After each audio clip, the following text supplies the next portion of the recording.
just say this. I've always believed Royce Reed when she spoke out and against Dwight Howard. But the problem is a lot of people always dismissed her, discredit her, and no one really listened to her, and her story has never changed, right?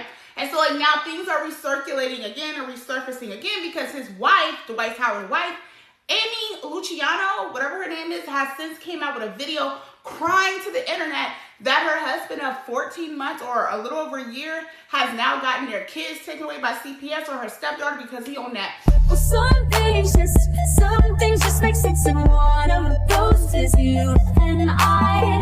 Well, some things just make sense, and even I need you to say one thing you like about him, and I need you to say one thing you like about her. He's just the greatest and most perfect example of what a man should be that is trying to walk like Christ or believes in God. This is the perfect example. So he's perfect. Oh, My marriage has landed me in a very dangerous position. My stepdaughter was just taken by CPS because of her father. Hey guys, welcome back to my channel. My name is Brittany Janae, and in today's video, you already know we're going to talk about Royce Reed, Dwight Howard, and Amy Luciano. So, Amy and Dwight Howard have been married for a little over a year. I was not familiar with who Amy was. I thought she was a boxer. She kind of gave me Clarissa Shields vibes because she's a very masculine woman. I thought she was into some sort of boxing, but she is a rapper. And she was on the show Love and Hip Hop, where she was in a relationship with another man named Moxie or something like that. But girl, she has since been in the news because after 6 months of being married to Dwight Howard, they both filed a petition for divorce where she was asking for like spouse support and all of the things. And then they rekindled and reconnected, and she had this video to say to the internet about marriages. My life, and I almost divorced his in 6 months, being real stupid and silly. Actually, we both filed for divorce.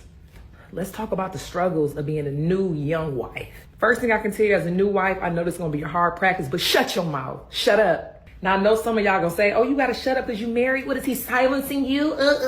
No, sis, I'm not saying shut up. I'm saying pick your battles. And sometimes pick them quietly. Understand, when you became one with your husband, that means you became one. Y'all are one. You have to literally die to your old self. You don't want to do that yet. What does die to my old self mean? Because I'm very much still alive. Simply means adjustments. You got to make a lot of adjustments. Again, heavy on your one now. Know your spicy attitude isn't passion. It's a nasty attitude. That has to die for your husband. Confrontational spirits hidden by passion. You're not passionate, sis. You just got an attitude problem. Lose it. Quick gem. Successful top tier men, they just want peace. They don't want anything else. You can't do anything else for them besides bring them peace. Mistake I made, me and my husband going through issues, telling my friends about it. Don't do it. Dying to yourself is hard, okay? You spent your whole life talking, probably talking too much, getting the last word, being overly opinionated, being emotionally unstable. Some people settle for that, but this person married you, they're not going for it. Passive aggressive attitudes. Most black men, when you do that, it reminds them of somewhat what they grew up with their mom, their siblings. They married you. They don't want to feel with the trauma from childhood. And I'm about to say something that's probably gonna hurt y'all feelings. Black successful men do marry black women. But my girls, let's be for real. Let's talk about it. I already know, sis, life was not easy for us. And along the way, we formed a little neck roll that we can't get rid of. Because life was hard doesn't give you the right to be rude, a bitch, confrontational, nasty attitude, uncooperative. Any of those things. You're married now, sis, so you're joining with one. It should be a peaceful harmony, right? Which means you have to die to yourself with all the ugly things that do not create peace. Let's talk about the maybe I rule. If there's conflict going on in your marriage, in your home, silently to yourself, not out loud to your husband, ask yourself, maybe I am understanding this wrong. Maybe I am processing this wrong. Maybe I am being overly emotional. Maybe I am not listening. If you silently ask yourself the maybe I's and then go in a corner and process them before you respond, you will see that maybe I can do something to meet him more in the middle versus pushing the confrontation. I did not say you cannot have an opinion. I never said that. I said, stop, process your emotions, okay? You married now. You basically just said, I love you for the rest of your life, my life, no matter what we go through. Me not really understanding the real concept of marriage, I was thinking like, oh, Dwight, you're doing this. I don't like this.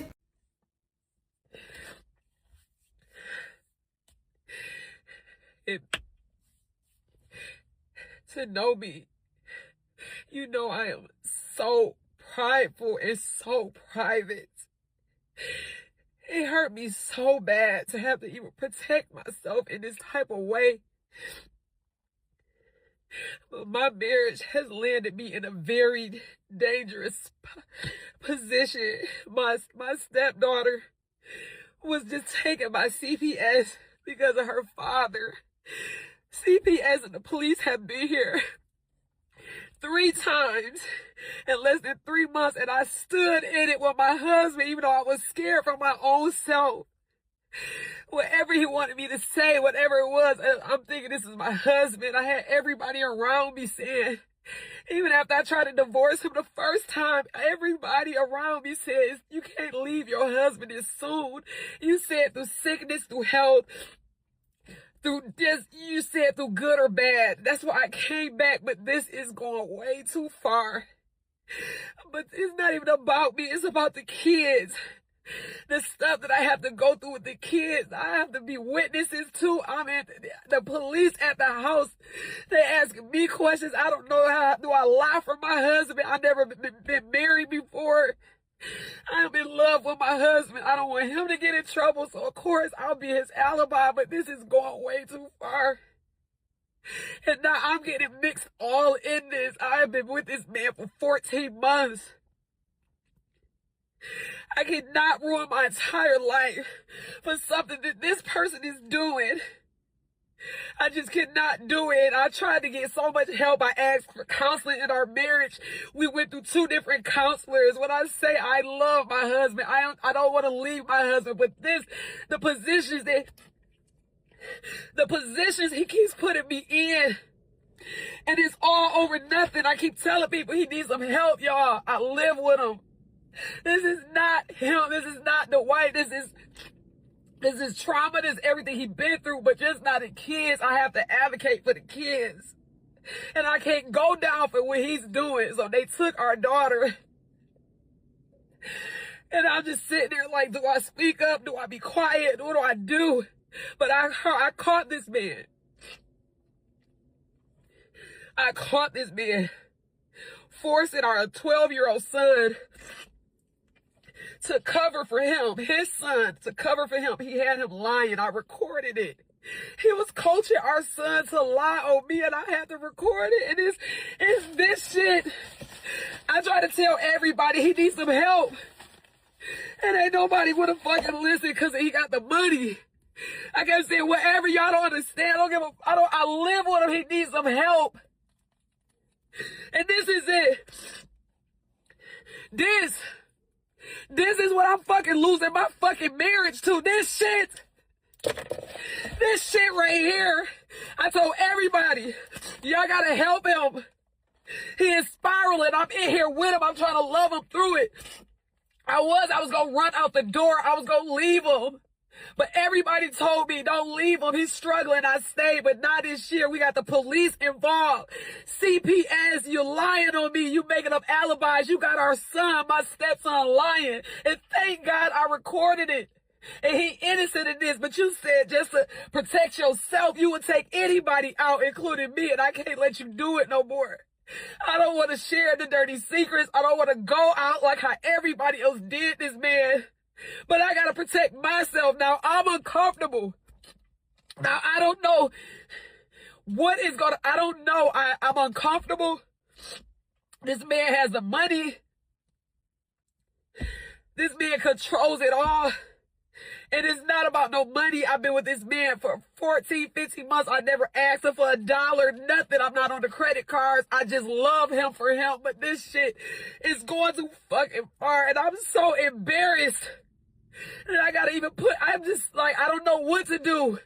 When I heard my stepson being coached to lie on me,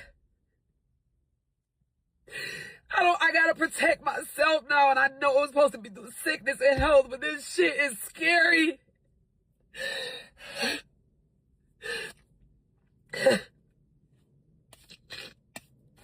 This is why I'm losing my fucking marriage. Because the money, y'all didn't want to help him.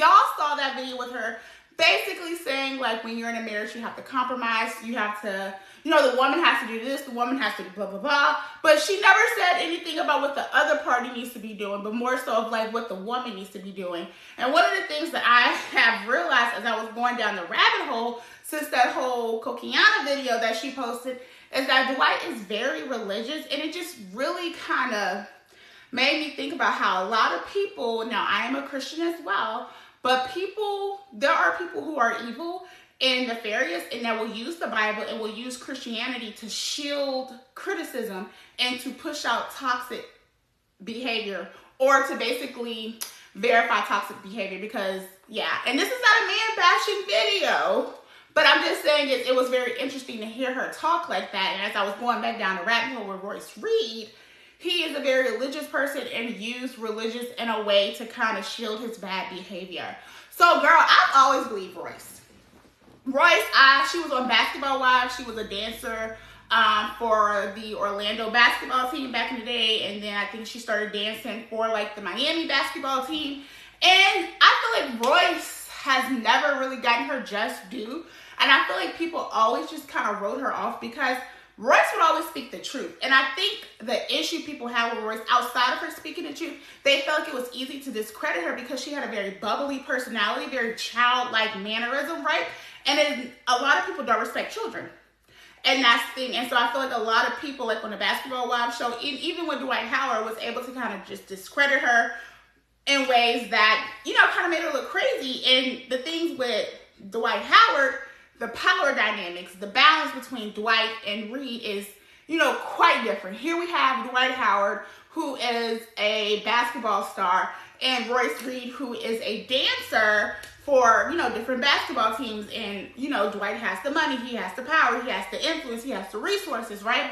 So it is easy for a person like that to discredit someone who does not have the same amount of resources, respect, or money. So Royce has been speaking out for years because they have a son together. And so when she was on the Basketball Wives show, she did get in trouble because apparently she violated the NDA in which she could not technically defame Dwight Howard. But like Royce said, how is it defaming if it's the truth, right? But nevertheless, she spoke up against Dwight Howard, and she most recently, I say recently within the last couple of years, because girl, I remember where she went down and basically told her story about Superman, or TG, the tall guy, right? And I'm going to play the whole, it's like a 9-part series, and I'm going to play that in this video, the whole 9 parts, for y'all to go down that rabbit hole and to see, and she's done lives about it. Hey y'all, I'm Royce. I'm a little under the weather, but I'm going to get this out. So, this is my story about how my life changed beginning July 31st, 2004 to now. All because I had a baby by Superman. Part 1. July 31st, 2004, I was at the movies at Downtown Disney with 2 of my friends. When 3 male figures walk in, one looking to be about an inch away from being a midget, the other very skinny and he had a bad acne problem, and another one who is extremely tall. As they come over to the concession stand, we are greeted with, "Y'all in my book." Our response was, "What book?" He goes, "My yearbook." I then respond, "No, sweetie, I'm grown." He goes, "No, my magic book. Y'all used to dance with the magic." Oh, yes. He's like, "I'm the rookie." Oh, hey. That's how that went, okay? And he was talking about, oh, y'all not dancing this year, that we left them with the Lion King. Like, it was a bunch of nice teas and goofiness, and that was it. He still had braces. It was nothing. So we go to see The Notebook, and they go to see something that I used to think was Transformers, but it was something along those lines. I don't know. Maybe iRobot. I don't know. Anyway, about 10-20 minutes into our movie, I go to the bathroom because I am now in a full-blown, like, argument with my then boyfriend, who is breaking up with me because he is swearing that I'm at the movies with a dude. Obviously, I am not, but he was very insecure, and it was just an ongoing thing with us. So we broke up that day, and I was devastated because what? I got dumped. Anyway, walk out the bathroom, and Superman is sitting there on the bench. And he goes, "No, I should never make you cry like that." Okay, thank you. And he's like, "Nah, you know what I'm saying? Nah, I'm young, but like, no man should ever make you feel like that." He had braces. So I'm like, again, thank you. And I go on about my business, and I go back to the movie. And I'm in the movie doing all of this, of course, on my little aim, my little sidekick.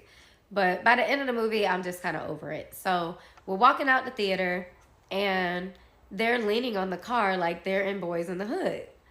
So we're walking across the street, and his cousin comes up to me, which is the one with the acne problem, and he goes, "Hey, you know, my cousin trying to holler at you." And I was like, "Well, why is your cousin not over here?" So he calls him over, and yes, we exchanged numbers. And yes, it probably was because, not even probably, it was because I was trying to make my now ex jealous. It is what it is.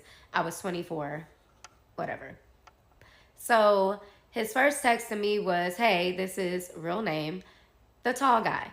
So if you've ever seen me put TG on something or like heard about that nickname, that's where that came from. So anyway, fast forward, 2 months go by, and I have not gone out with him. I haven't really said too much to him outside of like AIM and, you know, T-mail. So I was just being an asshole. Well, realizing that my relationship is now over for real, my dad is like, "Well, why not just go and like hang out?" You know, he's like, "You don't have to like do anything." He's like, "But just hang out, you know, have like some male companionship." Not like that, but just someone to hang out with and have fun that enjoys doing like goofy shit like me, right? So we decide that we're going to go to the movies at Festival Bay, which is now changed names probably like 20 times. But we go to those movies, and I'll never forget this day because this is when I felt the shift. But it was a man and his son. And the son ran up to me and was like, "Oh my God, you're a magic dancer." And I'm like, "Yeah, you know, I am." That never happens, y'all. People don't know the magic dancers here. Like, no, for real. People don't know the magic dancers at all. So I was like taken aback, and he asked if he could take a picture. He pulls out a real camera, and he takes a picture. After that day, there was a shift. I started getting invited to promos, to fashion shows, to theme parks, like, you know, team events. I was everywhere. And I had stated a few times that I was thinking about going back to dance, and he was against it. So I did a brand ambassador tour with Cherry Vanilla Dr. Pepper, came back, and I said, "I've made up my mind. Like, I'm doing this." And was he being supportive of things that I was doing? Yes. He was at the fashion shows that I did with Gaucher. Yes, that Gaucher. Hey, girl. He was coming to my parties. I mean, he was around. So I'm not going to say like he wasn't doing anything. He was. But I wanted my career. I went back. The team took me back, knowing what our history was. I danced that year. The next year I said I wanted to go to Miami. I said I wanted to dance for the Heat. That was my dream team, either there or the Dallas Cowboys. And both of those he was completely against, and I had no idea why. He would offer like our suggestions for other teams, but never those two. Just completely against anything in Texas and Miami. Now you'll know why. I audition for the team. I make it. Yay me. And after a couple weeks, there's a couple girls that are just treating me weird, and I didn't know why. Well, I ended up finding out that he had cheated on me with one of my teammates who used to live in Texas, but now was coming to the Heat, and he had been trying to get both of us to not say anything. Anyway, broke up with him and was trying to live my best life, y'all. Really was, right? And I ended up getting in an argument with one of my best friends on the team that you all know as Super Black Girl, Tracy. Got in an argument with her, so I was suspended for 2 weeks. So I went to Mexico with my DJ friend, and we had time of our life, whatever, came back, and my phone is blowing up. my little sidekick, and it's him. And I'm asking for advice from my DJ friend, and he's like, hey, just go and talk to him. Just see what he got to say. You know, just hear him out. Like, maybe he really is sorry. Okay. I go to the hotel, and at first he wasn't in there because he was at, like, team meetings. But then he comes in, and we're in there, and we're talking, and he's pleading his case and asking for forgiveness, talking about how much he loves me and that he'll never do it again, that I'm the one for him, I'm perfect this, perfect that, all these things, y'all. And I said I would think about it. I said, you know, I'll talk to you later. So I walked to the room, I walked to the door, and he pulls me back with my arm, and he's like, well, can I at least have a hug? Sure. That hug turned into kissing and touching and our child being conceived. I did not know I was pregnant until about a little over a month later when I was in practice, and one of the dancers who, funny story, ended up marrying the head coach of, that's not important, sorry. So after practice, I go to Walgreens and I buy a pregnancy test, and I take it home, take the test, call my brothers and girlfriend, wait for the results, and when I see them, I start bawling. I literally lost it. I saw my entire career just disappear, and I was devastated.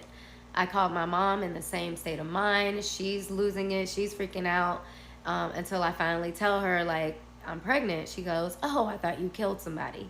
That's how hard I was crying. She asked me if I had told him, and I said, I've been texting him. I've been texting his cousin. I've been texting his best friend, and nobody was responding. And I said, Mom, I cannot be a mother. And I said, please help me. Like, I cannot be a mom. I'm not ready to be a mother. And she was like, well, you're going to have to tell your dad. So for 2 days, I waited for a response, and when I finally got one, the response was, I was asleep. I responded, for 2 days, you just played a game in Milwaukee last night. And then he responded, I thought you were on birth control. Hey y'all, it's Royce. And this is my story about how my life changed beginning July 31st, 2004 to now, all because I had a baby by Superman, part 2. We left off with, I thought you were on birth control. I like for it to be noted that I had not been on birth control our entire relationship. He was very aware, and also as to why he was not against it. Also, I'd like for it to be noted that there was no attempt to pull out that particular day, whereas in the past he would move so fast that he would run into the dresser drawers. So let's continue. About a week went on, and there was a little bit of communication, and the communication was regarding terminating the pregnancy. I was told that he would help me. I just needed to get to Orlando, and we would do it there. I said, okay, not a problem. Just know it has to be a quick turnaround because I have to get back to work, and I can't let my parents know. Please understand, I had no idea how abortions worked at all. So I'm thinking that I could just get up and turn around. Anyway, communication ceased again. Now I'm having to talk to my parents. I talked to my mom again. She was adamant about me telling my dad. So I told my dad, and my dad was like, huh? And I'm like, huh, what? He goes, all right. And I said, well, I don't want you to worry because I'm not going to keep the baby. I'm going to terminate the pregnancy, and then I'm going to finish the season out. I'm going to go to Vegas. I'm going to fulfill this contract that I got with Treasure Island. Like, I had all these plans, and I was going to pursue my career. And he was like, no. He was like, you're going to have to put that on hold. And I was like, what are you talking about? He was like, you were woman enough to lay down. You're going to be woman enough to keep this baby. Now, back then, it wasn't a decision that was just easily made where you could just go to a clinic, okay? It was also extremely expensive, especially for someone who was dancing on basketball courts in booty shorts and a half top. So my mom did not give me the money, and I was now stuck. And I was asking friends. I was trying to just figure out anything I could do. It even got to the point where I was drinking magnesium citrate, or I was trying to use a hanger. It was bad. It was bad. But when I went to the doctor and I heard the heartbeat, that is when things were put into a bigger perspective for me. I don't know what it is, but when you hear that heartbeat, it changes you. And I knew then that I was going to be a mom. And so now it's time to tell Superman that he is having a baby. And as you can imagine, that message was not received well. And I was met with a bunch of, oh, you're tarnishing my image, you're ruining my career. I'm a Christian, what I look like having a baby, and I'm trying to put the cross on the NBA logo. How could you do this to me? You're a gold digger. Oh yeah, I was hit with everything, y'all. Like I didn't have a career. But because none of those changed my mind, he then hits me with, and I have a girlfriend. Okay. I've always had a girlfriend. Oh, wow. Okay. So now I'm realizing, y'all, that not only is this person a completely different person than I thought he was, but I've realized that he is a master manipulator, and he will do any and everything to get exactly what he wants. I didn't fall for it. And because I didn't fall for it, I was then met with hell on earth. When I was about 4 or 5 months pregnant, I was asked to attend a meeting at a restaurant right around the corner from my townhome. I agreed to it, and when I got there, one of the first things said to me was, "You don't look pregnant." I said, "Thank you." They said, "No, because you have your belly ring in still." Mind you, I had already had this conversation before about wearing a belly ring while I was pregnant. I just liked it. But then they said that it just looks like you're poking your stomach out. Why am I here? Like, what the fuck y'all got going on? What do you want? Right? We sit down, and in this meeting is his manager, his cousin, himself. I am then offered money. I'm asking what the money is for. I'm thinking that maybe it's to help me with my pregnancy. No. I was asked to move away and say that this baby was not his. Twice. I declined. They got angry. I was then approached by the team office, and they wanted me to come in and have a sit-down conversation and do a prenatal paternity test. My doctor said absolutely not. Therefore, I said no. It was dangerous, and once the baby came, I was not opposed to doing so. For the next couple months, I got ready for a baby shower. I got ready with my baby registry. And every time I did anything, I was met with false accusations. I was threatened. With the baby registry, I was told to take his name off of there. And I did. For the baby shower invitations, I was told to take the name off of there. So I did. But I still was getting threatened. I was still receiving anonymous messages on MySpace and Twitter. And I didn't know what to do. Around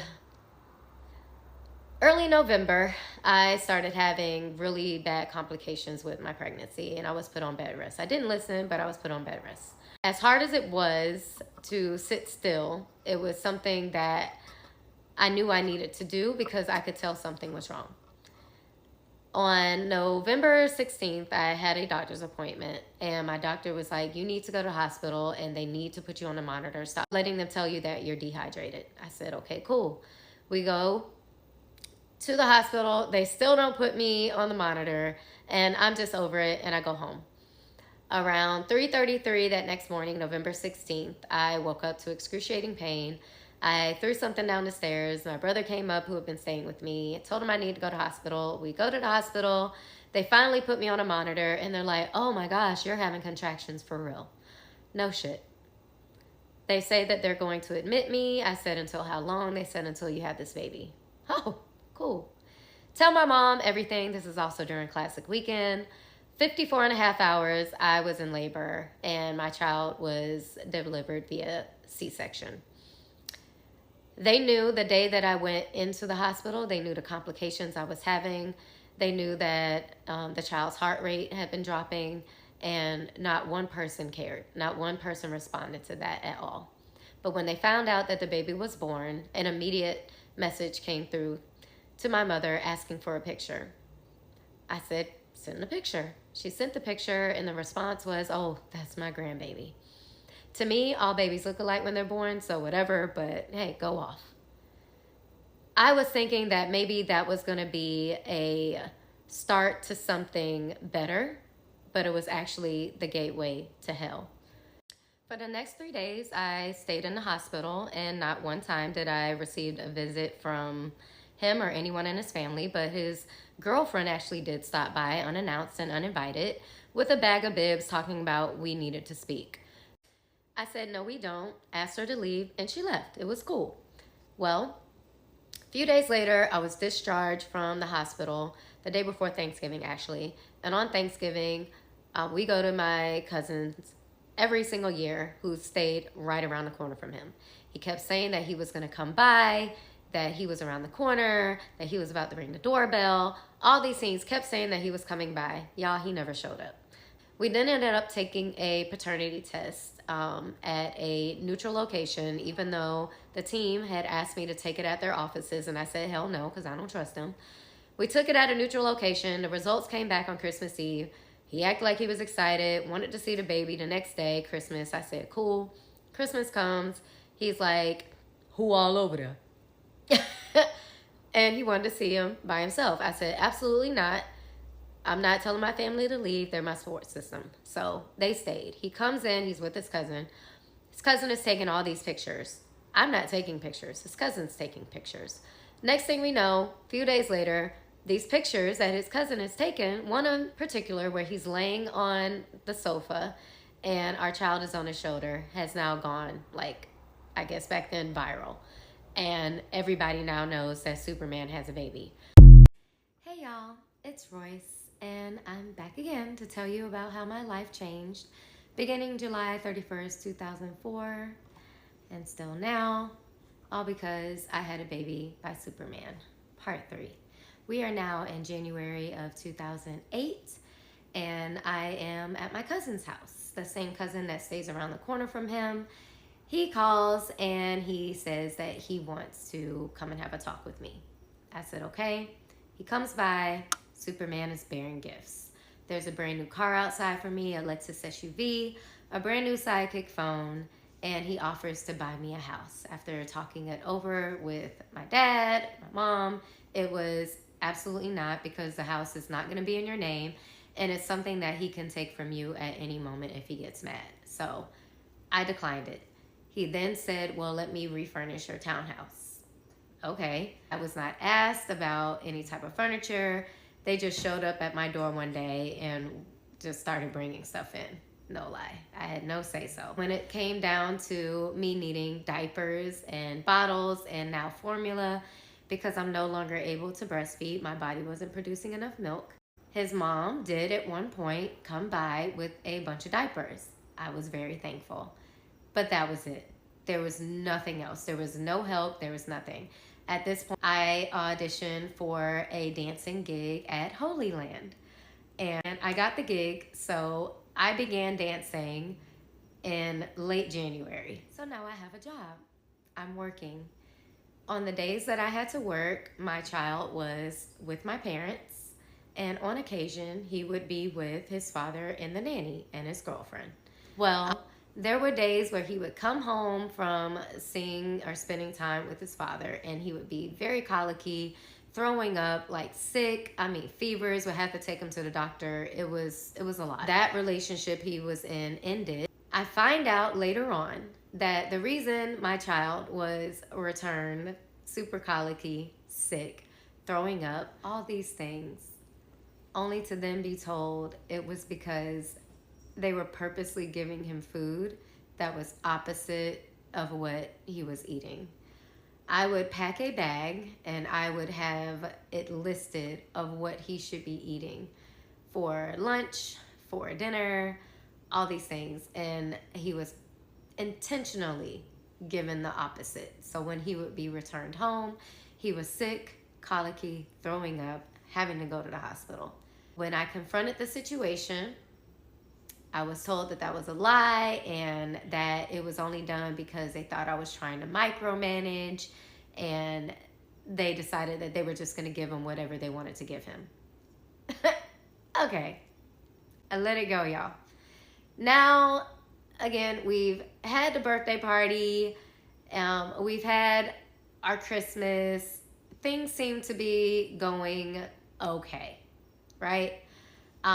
We've now gone to mediation, and in mediation, we agreed to a child support number, and it was drastically, probably a third of what one of my attorneys was requesting. I said that I didn't want to seem like I was out for his money, so I was okay with the amount that was given. Totally fine. Moving forward, I start dating. Now all of a sudden it's, I think we should make this work. This is your first kid. This is, my first kid. Let's make this work. Now, this is where I could probably be stupid. Well, I was dumb. I saw family. And I am a very forgiving person. If you know anything about me, I forgive way too much. So we decided to work on a relationship. Crazy, right? But we did. Almost immediately, I regretted it. I was forced to do things sexually that I did not necessarily agree with. But because I wasn't that experienced, I thought it was normal. And I never complained about it. I just felt like this was me experiencing things that maybe he has experienced and I have not. That's when things started turning verbally and physically and also mentally abusive. I was told that I was stupid. I was told that nobody would ever want me.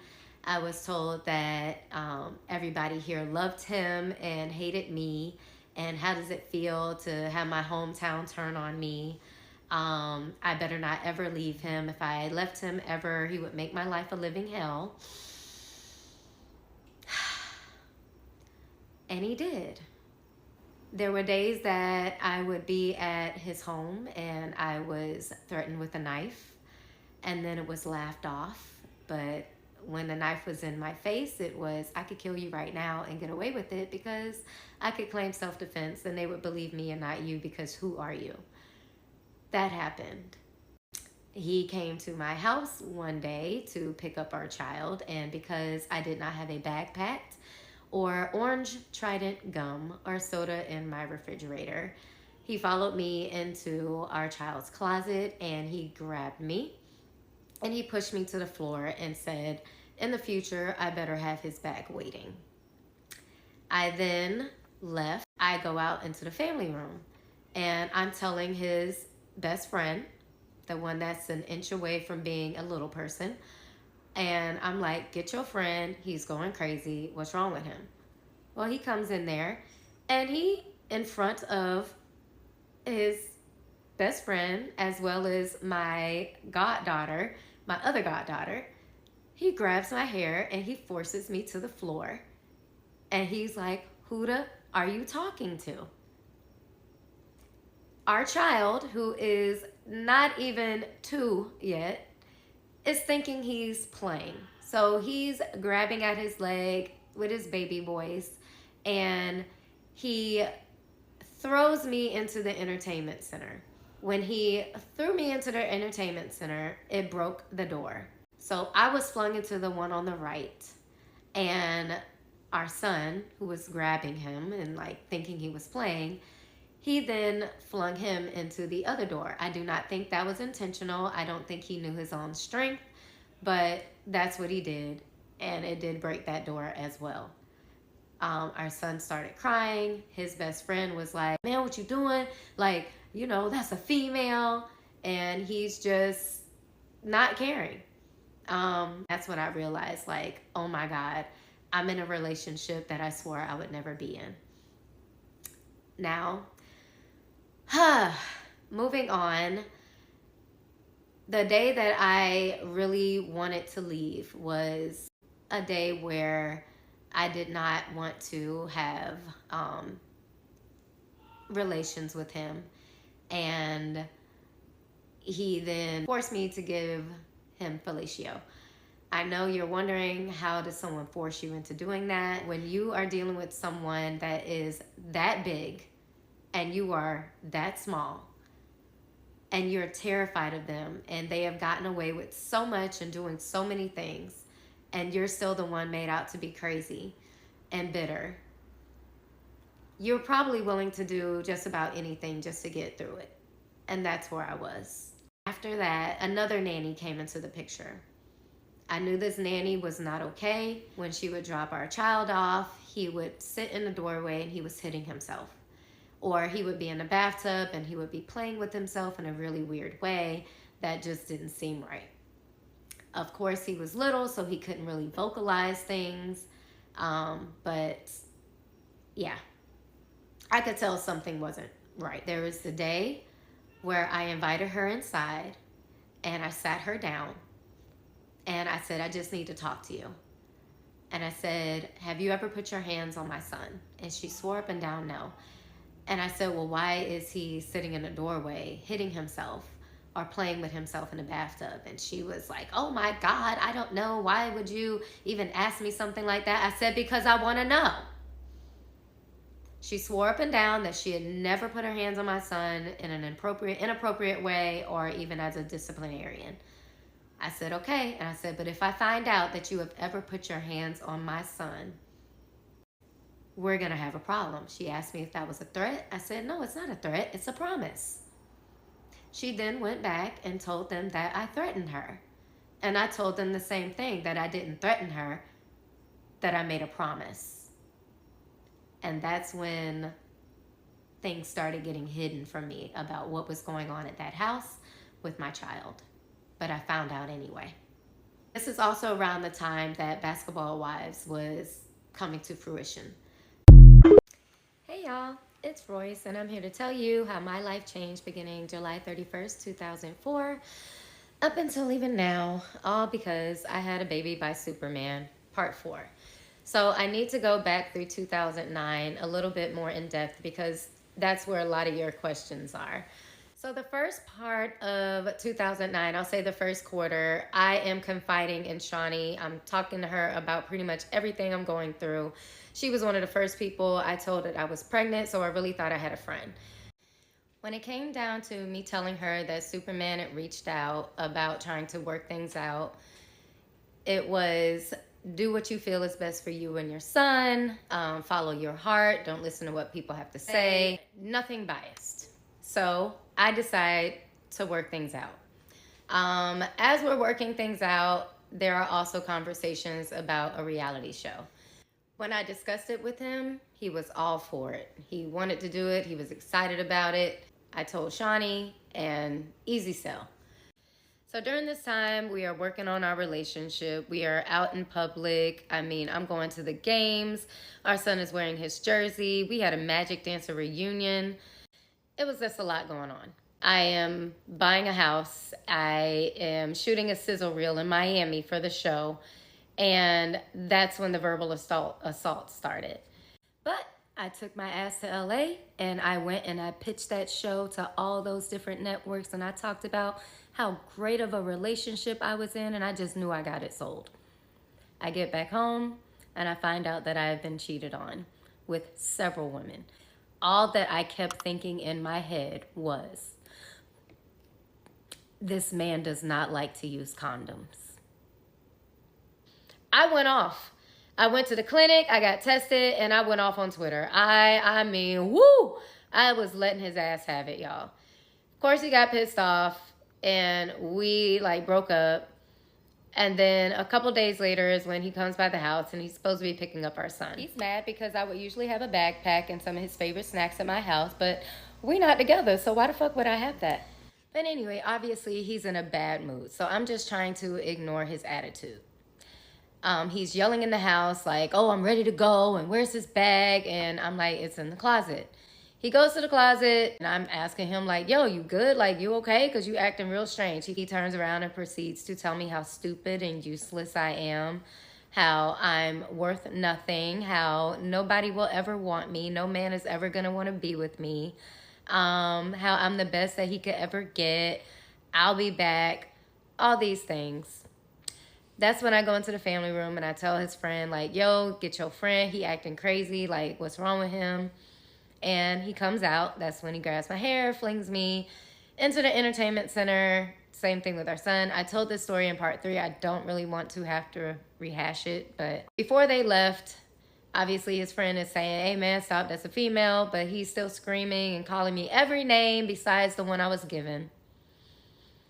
They then pick up our son and they leave. I'm now left to have this conversation about what just happened with my goddaughter. After that, I then had to pick up our son from his house. And I'm sorry, y'all. I do not know why I laugh or smile when I'm telling my trauma. I don't know. I'm so sorry. I know it looks weird. I know it looks crazy. I don't know if it's a coping mechanism. I don't know. I'm sorry. I'm trying. I don't know why I do that. But they leave with our son, and like I said, I have to now go and pick him up from his house after this visitation, and I'm in his room, and that's when the knife situation happened. It should also be noted that prior to me going to pick up our son, we had had a few conversations, and I forgave him again. So I get to the house, and he asked me to come into his room.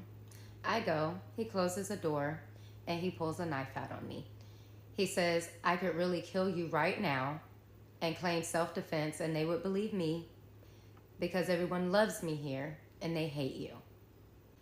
To attempt to rewrite history is crazy because those of you who were at the house that day know exactly what happened. But maybe that hypnotism did work.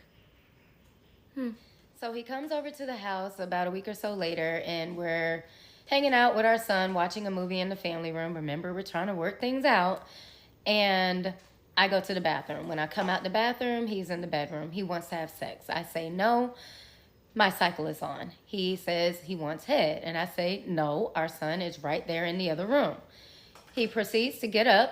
He shuts the door. He comes over to me and he pushes me down to the floor like he did before. And he proceeds to ram his waist into my face. If you can imagine what that feels like, think about someone punching you in your nose at 6'11", 200 pounds, and their pants are still on. Think about that happening over and over and over again to you. You're now in tears. Your son is in the next room. You've already basically been told that you're hated by your hometown, so call the police on Superman? Clark Kent? Baby Jesus of Orlando? No, you can't do that. Okay, so that situation happened, and that is what ultimately led me to leave the relationship. Not soon after that, the show got picked up. And that's when contracts started going around and our attorneys started speaking with each other. And because I was still signed on to do the show and he was not, they were concerned about what I was going to say on the show. So they were like, well, we just want to make sure that she doesn't say anything bad about him because of his career. And we don't want any type of, defamation. And of course, I'm like, well, is it defamation if it's true? But okay. And then it was also me saying, well, I don't plan on that being my storyline. I don't have to talk bad about him. I don't really have to talk about him at all. The next day, my attorney calls me to his office and he's like, hey, you need to get here as soon as possible. I need you to sign this agreement. And I was like, what agreement? He said, the agreement about what we talked about yesterday with you and Superman. And I was like, oh, okay, cool. I get in my car, and I think I was even at the park because I was close. But I get to his office, and it's not even 4:50 yet. It's like 4:40 something. And he's like, sign this agreement. So I'm looking at it first. I'm trying to at least skim it. And he goes, what are you doing? I'm like, I'm just checking I'm supposed to read everything. So he says it's basically the conversation that we had, a couple days prior, just in writing. I said, okay. I signed the paper. I trusted him to my detriment. He then goes, hurry up, we gotta go. I'm like, okay. So we're rushing out the office. I'm right behind this man, and we go to get in the car. He's like, what you doing? I was like, you said we gotta go. And he was like, well, not you. I was like, what do you mean, not me? He was like, you're not dressed appropriately. I had on an orange tank top and jeans and sneakers. This man went to court, and rather than me not be there for the judge to ask me if I knew what I was signing, for the judge to go through the different provisions of what that agreement said, and me have to agree to it, my attorney did that. You want to know what that agreement said? That I could not say his name, any type of insinuation, his middle name, nobody in his family's name, his friend's name. I couldn't even say my son's name, y'all. And if anybody in the room was even talking about him, I would have to leave. And it said not till death, but till death and the end of time. That attorney later withdrew as my attorney. But there's a new agreement in place, which trumps the old one. So as much as I wanted to fight it and argue it down because it was on some bullshit, my attorney had to remind me, it's not about the little battles. It's about the war.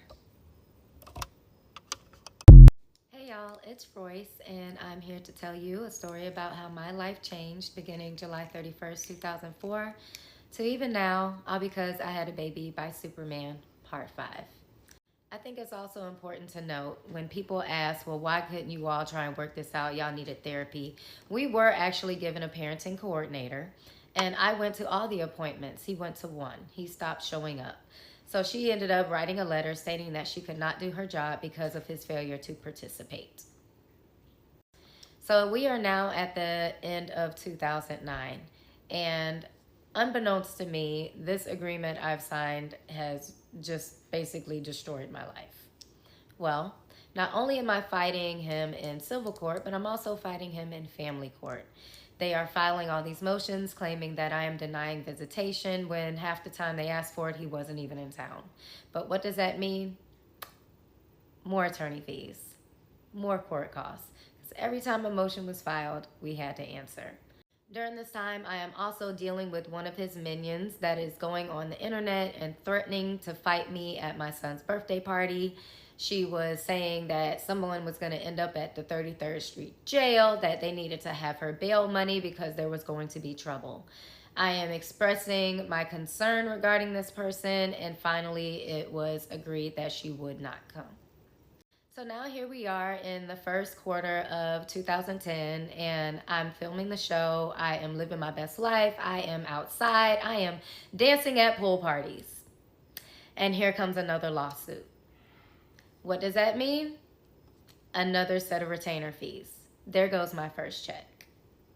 So the second quarter of 2010, I am getting drained with attorney fees. I'm fighting him in family court as well as civil court. And I'm also doing promo for the show. I am now asked to go on the Wendy Williams show. Not as a guest, but as a how you doing girl. She asked me if my son's father was Superman. I said yes. I'm now sued. I am sued for $500 million. As I'm dealing with this latest lawsuit and people are laughing at me all over the internet and wishing hell on me, hoping that I go to jail, calling me every name in the book, I am also getting harassed by the same person who threatened to fight me at my son's birthday party. She is sending me messages about, ha ha ha, how does it feel to not be number one anymore? How does it feel to know you're not the only one? Don't you feel stupid? And what was she talking about? We have welcomed baby number 2, a little girl born in June of 2010. In September of 2010, there was another lawsuit. What does that mean? More money, in which at this point I did not have. He won. There was a writ of garnishment that was made out for November of 2010. And they went and looked for every single account that I had. And they took everything from me. Not only did they do that, They found the account that I had with my mother since I was a little girl, the very first account I ever had, and she was attached to it. It wasn't even an account that I used anymore. But because they didn't get anything out of that account from me, they took everything from her. They took my mom's entire savings. In the early part of 2011, I released my book, College Girls. I was hosting parties. I had a boyfriend, the one that bought me the dog. I was doing the weekly blog for the show. I was in Detroit doing the play Cheaters. I was hustling, y'all. Come June of 2011, wouldn't you know, by the grace of God, out pops Superman and Sister C. This one is a Christian. She is modest. She is a beautiful girl, all natural, and I mean, very Little House on the Prairie. Perfect for his image. He is getting baptized. He is giving himself to God. He is in love. Visitations seem as if they are becoming more consistent, so I'm grateful. August comes, and because visitation has become a little bit more consistent, my son is now waiting for him on the curb. Yes, just like the little picture of the kid sitting on the curb with a lunchbox waiting for their parent that never comes. That was my child, the one and only time I allowed him to do that. But nobody called to say that they weren't coming. And because I turned into the FBI, I find bitches instantly. I went on Twitter because I wanted to know where he was. And this was around the time where people were putting all their business out there. So I saw a picture, and he was in New Jersey. He was on a basketball court with his pastor, Zachary Timms.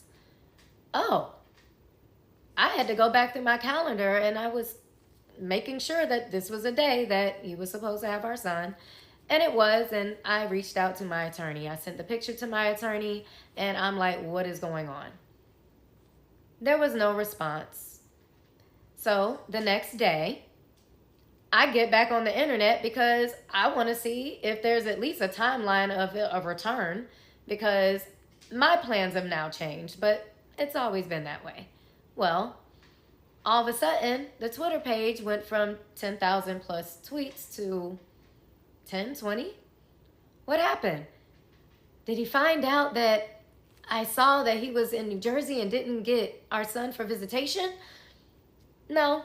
I then see a headline that says, Pastor Zachary Timms is no longer with us. Oh. For the rest of that year, I minded my business. Although I was still fighting in court and talking about this nanny and being told I was a liar, I kept my mouth shut. Well, now we're in January of 2012, and I am dating my football player, and I am happy. A picture comes out of him taking a nap with my son. Fully clothed, very innocent picture. The narrative that is given is that my boyfriend was being inappropriate with him. They took that narrative and they ran with it for weeks. They didn't care that it could destroy this person's character, his career, his reputation, nothing. It wasn't about the nanny who was actually being inappropriate. It was about a distraction. Why? Well, in February, that is when I was made aware that he was leaving Orlando. And then in March, here comes baby number 3. Baby number 3 is over a year old. Baby number 3 is a little girl. Baby number 3 was born the same year as baby number 2. We are now in April of 2012, and Superman is having back surgery in California, and I'm ecstatic that he is no longer here because I'm thinking he's going to leave me alone. He does not. I am hit with another lawsuit. In this lawsuit, I am almost immediately demanded to send my child to California for 6 weeks. I get 1 week of visitation. Yes, I was forced to send my child to California for 6 weeks to be with a person that he has not seen in 6 months, even when he was in Orlando. That visitation exchange was probably one of the worst situations I've ever had to endure. I watched my child hyperventilate. I watched my child scream. I watched my child reach for me to take him, and I had to let him go. I was given a visit halfway through, and I saw the same exact thing. And I was also there with one of my dancer friends that I dance with in Miami, who I also dance with sometimes when I take a heels class. They were there to console me because I could not, in my mind, save my child. After that visitation, I was hit in court with more motions, more visitation requests for days that he was not even in town. And there was one time where we actually did communicate and came up with a visitation schedule, and flights had already been made, but his attorneys wanted to go to court claiming that I was denying visitation. I went to court that day and I showed the judge that we already had the flight information. His attorneys sat there and were acting so oblivious, as if they had no idea. In 2013, I'm hit with more court filings and requests to produce as usual. But around April, I'm hearing rumors of another baby. Well, come June, that baby is born, a little boy. And I say on Twitter, congratulations, happy birthday. This baby was born in California, my little house on the prairie, Sister Seat, and he has now been traded to Houston. Hey y'all, it's Royce, and I am here to tell you a story about how my life changed beginning July 31st, 2004, up until even now, all because I had a baby by Superman, part 6. We are now in the fall of 2013. I am getting my son prepared for kindergarten. I have actually gotten him tested, and he has been diagnosed with ADHD. For those of us with children who have ADHD and have taken medication for it, you know ADHD medication is not something that you can start and just stop cold turkey. So there were visitations that were happening, and they were refusing to give him his medication. I was also against him traveling so much because he's literally in kindergarten, the first grade of grade school. So outside of my son having to travel on Friday nights to Sunday evenings just to get up for school the next day and go, I am now concerned because they are refusing to give him his medication. They lied and said that they had a doctor from Sarasota come and examine him. And when I spoke to that doctor in Sarasota, that doctor said that he absolutely did not examine my son. He only told them what the medications that he was taking were for. He also let them know that it was dangerous to stop the medication cold turkey. They did it anyway. And now we are moving into the summer of 2014. Our son has completed kindergarten, and he is now going to visit his father for a few weeks in the summer. I find out that almost 3 days after our son arrived, he left. He had actually been gone for several weeks, and I had no idea because nobody was communicating with me. When my son is finally returned home, I am actually at practice with my company, and my parents call and say that I need to get to their home immediately. I ask why, they won't tell me, they just express that it was extremely important. Of course, I leave, I get there, they tell me that my son has bruises all over his body. I go to hug him and him me, and he goes, ouchie. I then look, I raise his shirt, he has a bruise on his stomach, he now has a bruise on his leg, on his inner thigh, and when I ask him what happened, he tells me his daddy did it. This is just a couple of days before he is to start first grade, so of course I am texting trying to figure out what happened and why, and I am being ignored. I am then told by my attorney that I need to take my child down to the Department of Children and Families. I do that, and they do a forensic interview, they talk to me, and they start asking me to contact Superman. I am doing so, and I am trying to tell him what is going on, and he is ignoring me until he finally responds and says that he doesn't have to tell me anything about why he disciplined or spanked our child. Because of that response, a case was opened. The case was almost immediately shut quietly. Because of my concern and because I said something publicly, the case was reopened. The case was then sent to Georgia because it happened in Georgia. It was sent to 3 different counties in Georgia until it got to the county that his uncle was the DA of, and the case was dropped. But I'm not saying that he had anything to do with it. As you can probably guess, at this point, visitation ceased. Communication did as well for the most part, except for the fact that they sent a picture around of me taking my son to Hooters for his birthday and made it seem as if I was a sick mother. In 2015, we barely communicated at all. There were no visitation requests. There was just a bunch of motions filed here and there, so of course, more money. As we get to the end of 2015, the communication doors are reopened. And Superman and I are communicating. It seems as if we are working on co-parenting. He asked if we can come to Houston in January of 2016, and I said yes. And when we get there, we're going to eat oysters, and as we're coming back, Superman is walking with a young lady that looks to be, I believe, Mexican with long hair, and she's holding the hand of this little boy with floppy hair. And he's trying to get out of her arms. He's just wild and crazy. As he's introducing her to me, he then introduces the little boy and says, "This is my son." What?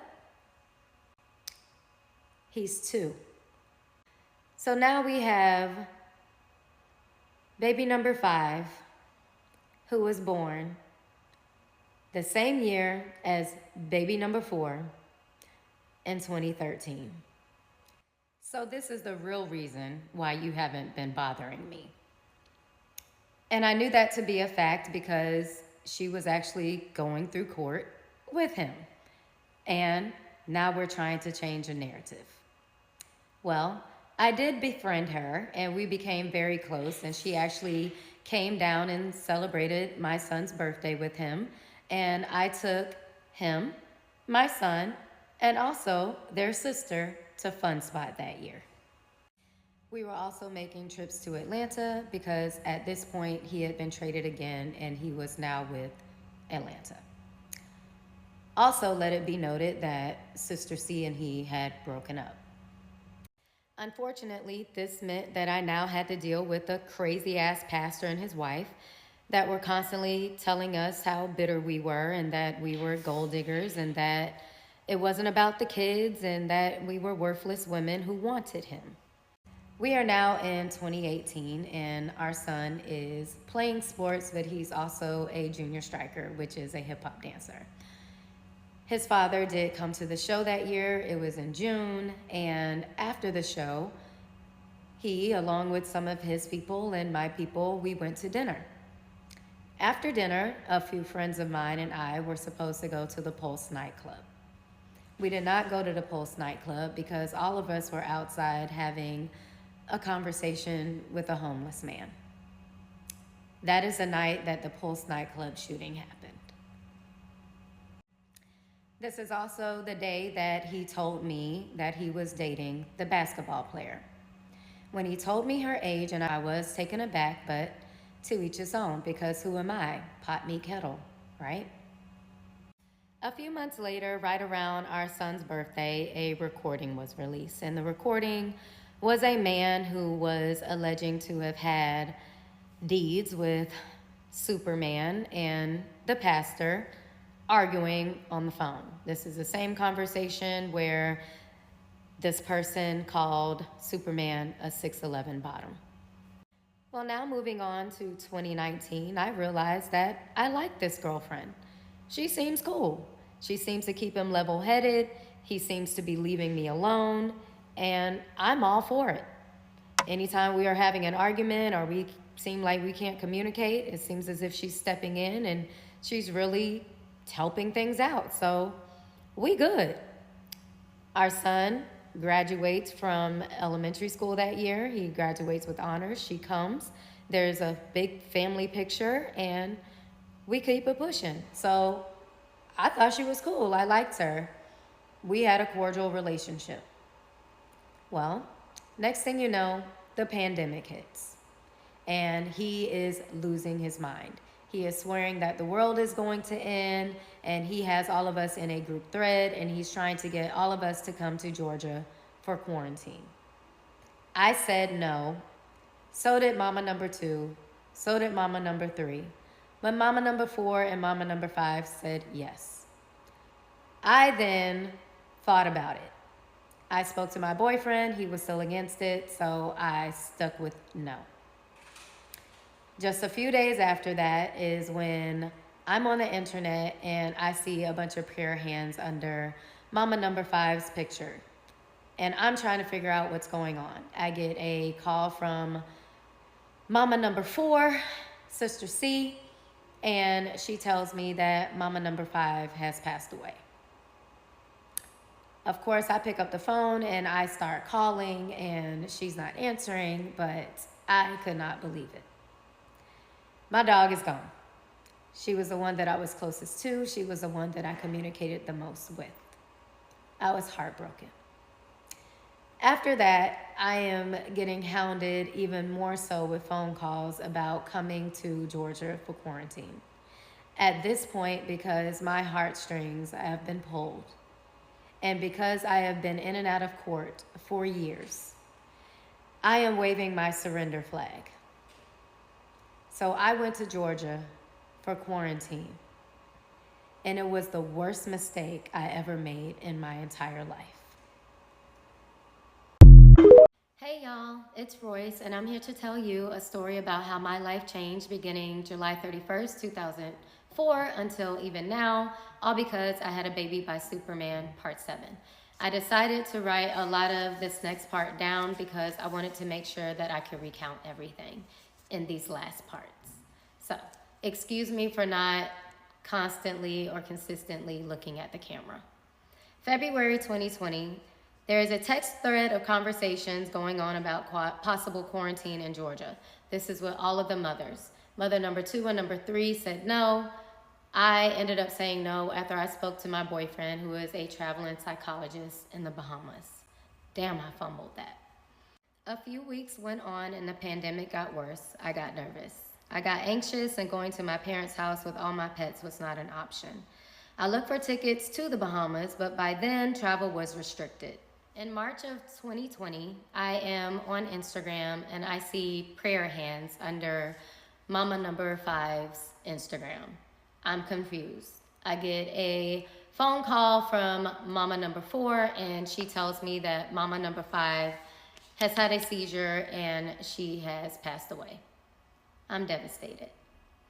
I also get a phone call from Superman, and he is distraught. He's crying. He is so upset. He can barely compose himself, and he is begging for us to come for quarantine. He says he has received all these revelations, and he wants to make sure that his family is taken care of, and he wants to go through therapy.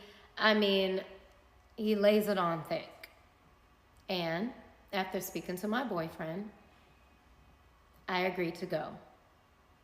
After a 7-8 hour drive, I, along with our son and our mini zoo, arrived at the estate in Sewanee, Georgia.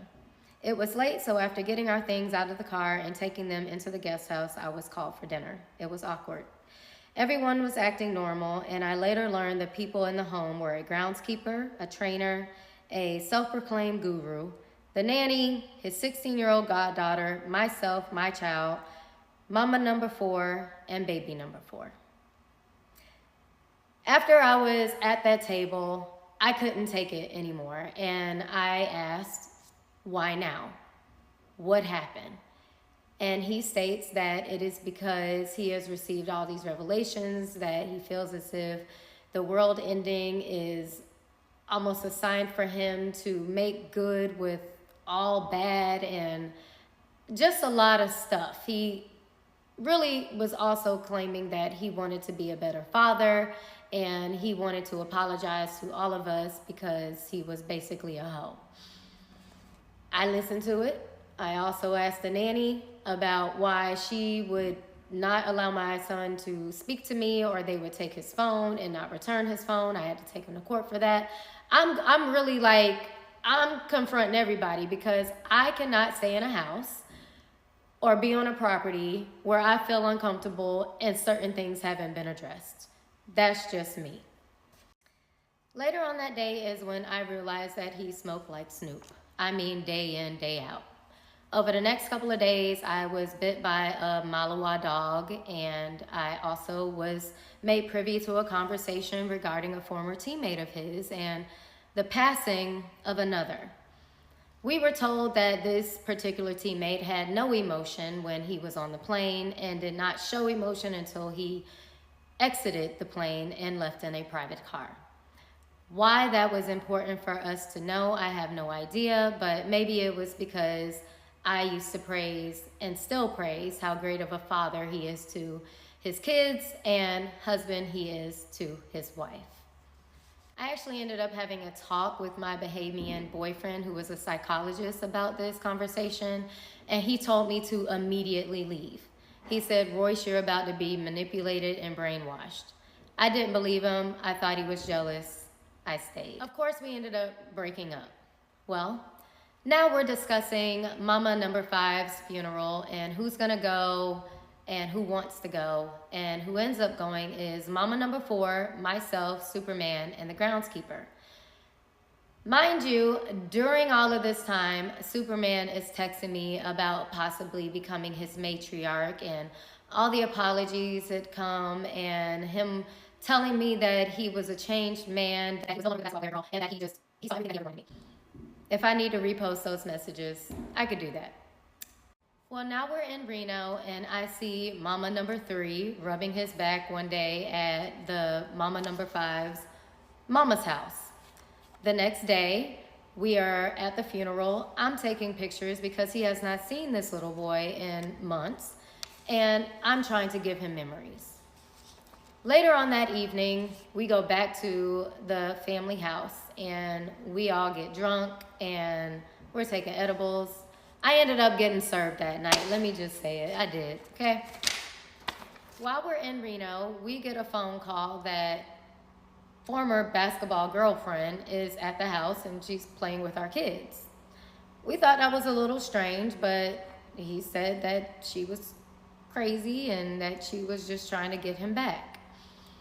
That same narrative. Of course, I didn't believe it, but go off. When we returned back from Reno, I'm basically being sold a Disney movie plot. Now, I just didn't know that it was going to end up being Bambi.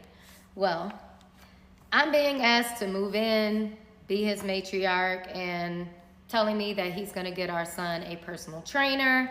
He's going to get me another dance studio. He's saying that he knows Tyler Perry and can introduce me and get me in movies. And y'all, you have to remember that at this point, I am waving my surrender flag. I'm listening to all of these things, and because I have lost in court so many times, I am honestly willing to fall into submission so my son can fly to success. I don't regret doing that. I don't regret following what my heart felt to be true.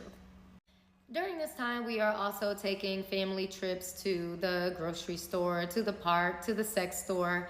And one day he decides that he wants to have a meeting with myself and Mama number 4.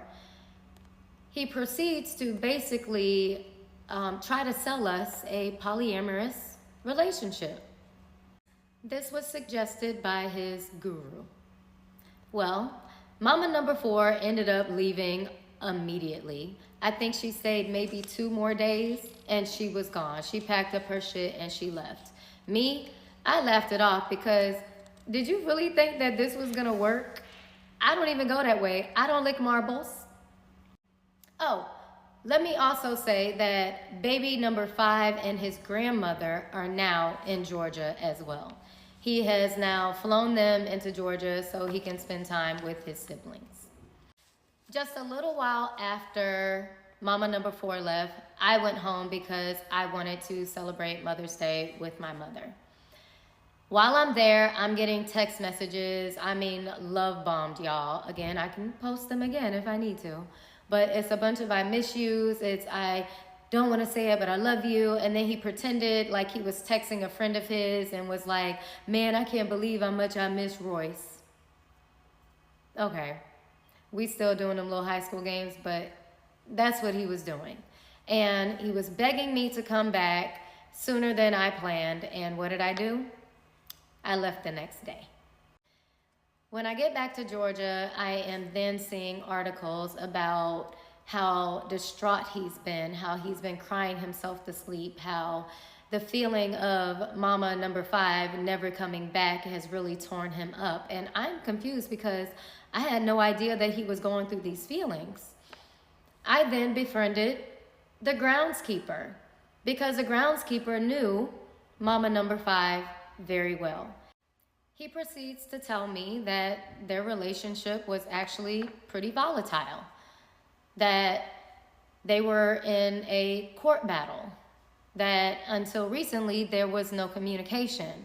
He also let me know that when she was pregnant and when she had the child, she was forced to sleep on an air mattress, and he would put her in a motel so people wouldn't know who she was or who the baby was. I was also made aware that he in fact did not pay for the funeral costs as he told mama number 5's family he would do. I started acting different, so he allowed me to invite a few friends over, and we swam in the pool, we had seafood, we watched movies, and we played games. After that, I woke up in hell. Hey y'all, it's Royce, and I'm here to tell you a story about how my life changed beginning July 31st, 2004, up until even now, all because I had a baby by Superman, part 8. We are still in May of 2020, and they are shooting something called Celebrity Peep Show at his house, in which our son is involved. Well, after a couple days, I have a migraine, and I decide to take a midday nap. When I wake up from that midday nap, I will go outside the guest house, and it's beautiful outside. It's like a bluish orange, there's fireflies, but I see a bunch of cars and people everywhere. I'm wondering what the fuck is going on. We're supposed to be on quarantine. I see a familiar face, and I can clearly tell that he is on something. And then I see Superman. I see Superman throwing up over the balcony. I go up to Superman, and I'm asking him what the fuck is going on. And he looks at me crazy, and he starts yelling at me. The familiar face then goes off on him and calls him a bitch. They start arguing. I'm asking where our son is. He's not responding. I go inside. When I go inside, not only do I see a table full of mushrooms and peanut butter, I also see powder and a woman peeing in a seat. I immediately get scared and I run upstairs. I am looking for my son. I'm yelling his name. He's hiding. I see my son hugging his knees in the corner of his room. I ask him if he is okay. He says that he's fine and that he's just scared. I asked him, scared of what? He said, why is Daddy acting like that? I said, well, what do you mean? He was like, I was just hungry. I then asked my baby if he had been downstairs. And at first he didn't want to tell me. I asked him several times and I said, it's okay, I promise you it's okay. And he tells me that he went downstairs, but he was just hungry. I then asked him if he ate anything off of that table. I asked him over and over again. He said no. I grabbed my child, I went downstairs, and I went out the front door, back to the guest house, back to my room. The next day, I go outside to walk my dogs, and I see an argument. This is an argument between his guru and a friend of his named Callie. I am hearing Callie threaten this guru about trying him in an inappropriate way, and that he is going to shoot and kill him. He is going to come back and shoot up the entire house. I, of course, then go back upstairs, and I text the groundskeeper, and I ask, what the hell is going on? Mind you, that particular night, the groundskeeper was minding his business as well as the nanny because they were off the clock. Well, I'm expressing to the groundskeeper what was being said, and as I'm stating this to him, we're looking outside and we start seeing police cars drive by. I pretty much freak out and I start running around the entire property picking up paraphernalia. Because who finna go to jail? Not me. Well, I'm being told that I'm doing too much. Then, Callie starts posting YouTube videos. Callie is recounting the entire evening. He is also stating that one of the moms was there with her kid. But Callie is talking about how he was tried inappropriately and all the different walks of life that were in the house that evening. Once the YouTube video is shown to Superman, he brushes it off like it's nothing. What ends up happening? Oh, Callie is now banned from YouTube and he's also in Facebook jail. Soon after that, I get into a blowout argument with Superman. I am discussing the situation with this party. I'm discussing how he is with homeschooling and our child. I'm discussing his recklessness, and he just does not want to hear it. We are arguing, up and down. He's bringing stuff up from the past, and the trainer is there to mediate. The trainer is trying to calm him down. It is not working.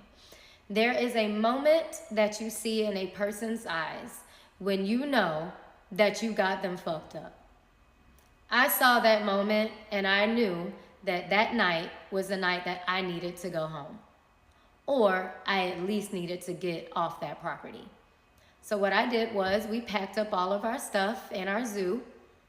I then went and got Braylon out of the main house. And I begged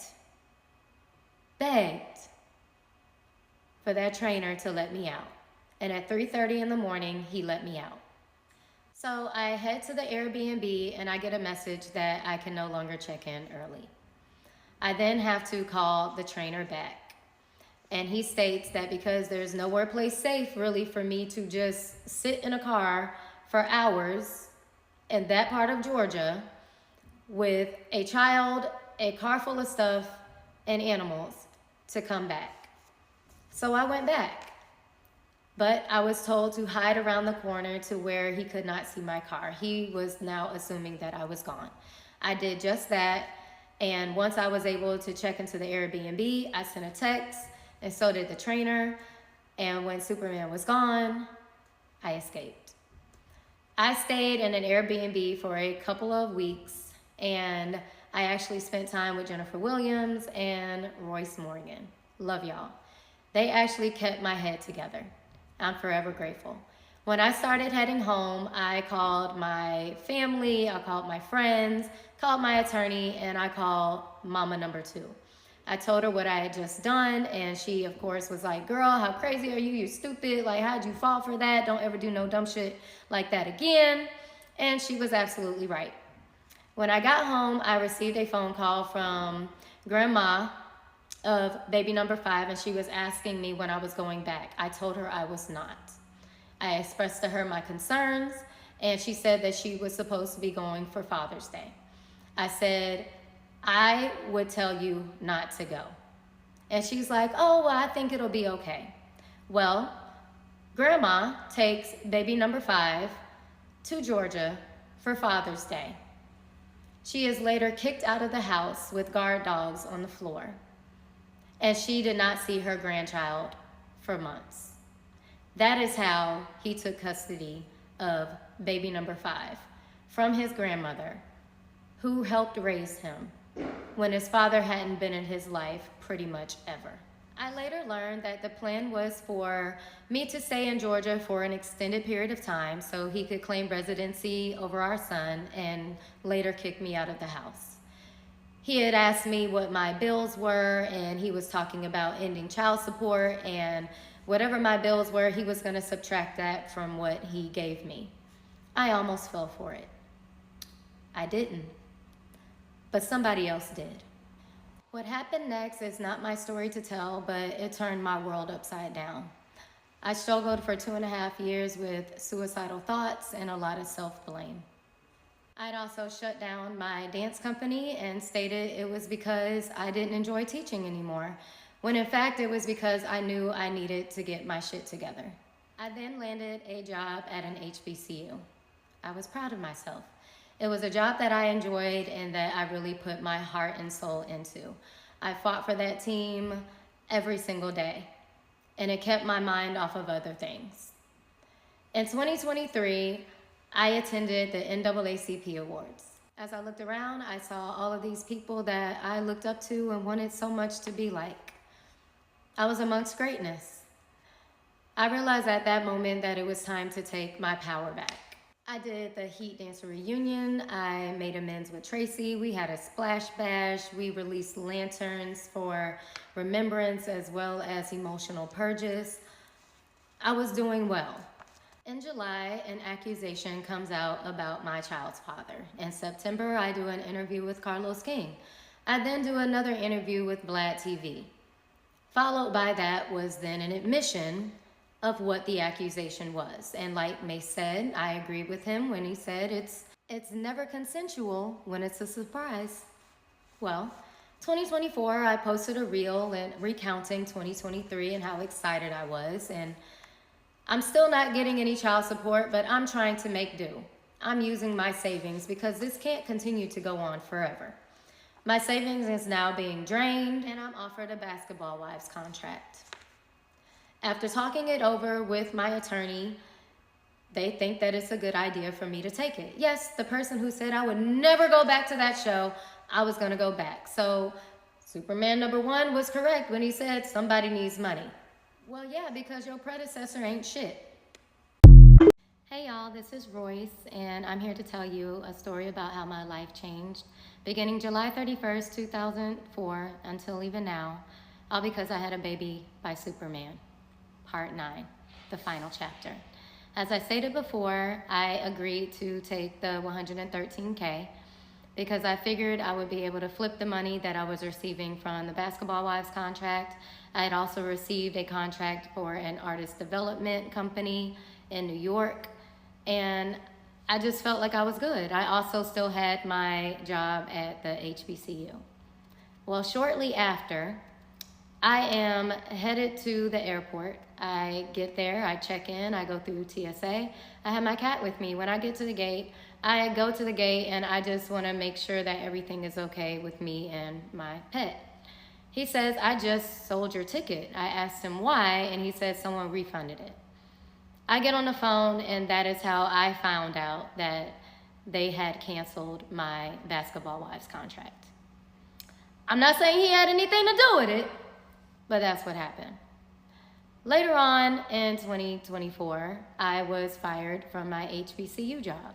I was actually fired during the same week that my father had a heart attack. I was then blasted on the internet, called names, and harassed by some of my former athletes, and I remained quiet. I watched them belittle and degrade me and realized that no matter how much I fought for those athletes and what I brought to that program, the culture of this generation has changed. Over the past couple of months, Superman has been harassing our son. He's also been harassing the school. He's been calling our son names and dehumanizing me. I told our son to go to California and support him on a TV show, despite the fact that he did not want to go. I said, make it more about the opportunity than the visit. Enjoy your siblings. He still had no desire to go, and even after speaking to both sets of his grandparents, Superman again and Mama #2, he said no. I still talked him into going. Over the past couple days, Superman has decided to harass our son again. I am listening to my child laughing and joking while playing PlayStation, only to then it turn into yelling and yes, cursing. I walk into the room and I realize that he is talking to Superman. Superman is dehumanizing me. Superman is calling me broke. Superman is basically expressing to my child that I am a deadbeat mother. He says, your mom needs to get a job. Well, just so you know, I did restart my company. I also sub at schools. I also teach gymnastics after school. And I do teach private lessons. I'm pretty much like a Jamaican. I have plenty jobs.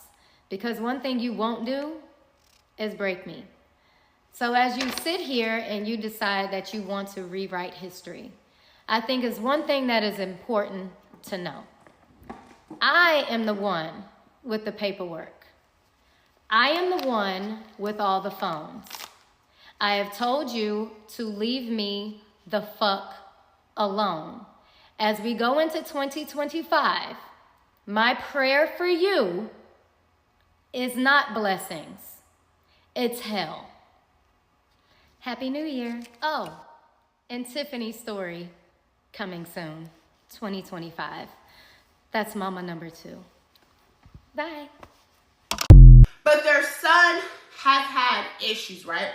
Issues where his aggression from what he has endured as a child, trigger warning, because this is going to get dark.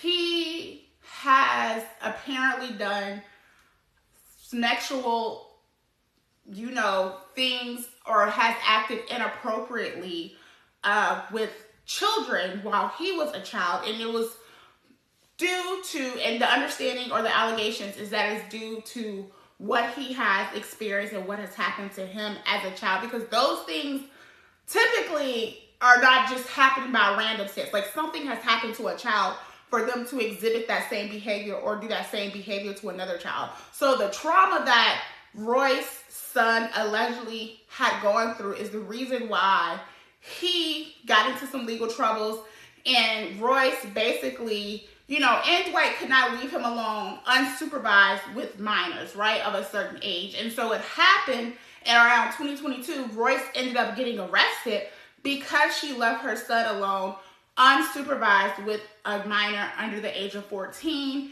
And it kind of resurfaced things of like what Royce had been speaking about, like with her son and them having to deal with those things. And I know it's no fault of his own as to why he experienced what he experienced, but it is very hard for anybody of any age to basically work through that trauma, right? And so Royce has spoken up and about this for years now. It just looks like Dwight basically is a man who is angry, is how it's coming off, because he's not living in his truth. This is a man who is not living in his truth, and it is very dangerous for women and men, right, for heterosexual women and homosexual men to date men who are not living in their truth, right? Men who are either bisexual or gay but still dates women and are in these lavender relationships or in these bearded relationships with a woman is a beard, when truth be told, he does not like women. He's very angry, and because he can't live in his truth, he takes his anger out on women and on other people. And what you'll see when Royce is talking about this, the things that she has witnessed with Dwight, where they're speaking about, Dwight is speaking about inappropriate things in front of their child and doing inappropriate things to Royce. Where I ended video 3. So I'm doing video 4 right now on live. All right? So let's talk about it. My child continued to come home. As he got older, he started stating certain things. Mind you, I am now in court because I'm refusing to let my child go over to his father's house. Wouldn't you, as a mother, if you know that your child is being touched, wouldn't you as a mother not allow your child to go somewhere regardless of what the system says? I'm pretty sure you would. But what y'all saw on the internet, what y'all saw in the blogs and on the news, who I thought was real. I always thought the news was real. I'm sure a lot of us did growing up. We thought if it's on Channel 9, Channel 2, WESH, what all these other are, they have to be telling the truth, right? No, they don't. They say whatever they want to say. Obviously, look who our president is. Or y'all president. Anyway, moving on. After I made that threat, I was told very little about what was going on in the house. When I would call to check on my child, nobody would answer. There was an assistant there by the name of Mrs. R. I'm going to say Mrs. R because she really did try to help me. When I was telling her about how I felt, she was like, well, I don't trust her anyway because she's been caught on camera stealing clothes. Oh, but she's still the nanny.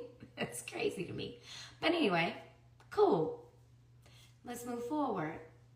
My child is still being dropped off at home. And as I'm giving him baths, he's playing with himself. But in a way that's not like normal, because I asked the doctor about it and I'm like, is he supposed to be doing this? I know like boys, you know, they get erections fast, but like, is it normal for them to do this, do that? And she's like, absolutely not. She's like, you need to start writing things down in a journal. Do I need to go get my journal? Do I need to go get my phones? Because I have all the emails of where I talked about this. But let's move on. We now go to court because I'm denying visitation. That's how it was put on the internet. That's how it was put in the news, that I am being taken to court again because I am unable to work with. I am not following the agreement that we have. I am just this terrible, bitter baby mama, right? That's what was put out to the world. That's what people were thinking about me. When in the meantime, I'm fighting for my child, right? We go to court and I got all this proof. I got stacks of paper and I can't really say too much because why? He got our case sealed. Why are we sealing cases if it's about me? Why are we sealing cases if you're so right in what you're doing and you want to show the world that I'm crazy? Why are we sealing cases? But our case is sealed. Cool. Whatever. I'm still fighting for my child by any means necessary. So in court, when I make the comment about my child is being, how dare you say that? This is Judge Timothy Shea. I will say his name. Judge Timothy Shea. Okay? This man told me, how dare you make that accusation about Mr. Howard? How dare you do this? And if I ever hear you say anything like this again, I'm going to just change custody. I'm going to give custody to Mr. Howard 100%. What? It's in the docket that I got my ass up and I cussed him out and I said, fuck you. I turned and I said to his attorney, which was Man Downs, and I said, you. And I started walking out the courtroom. I swore that was the day that I would get my first mugshot.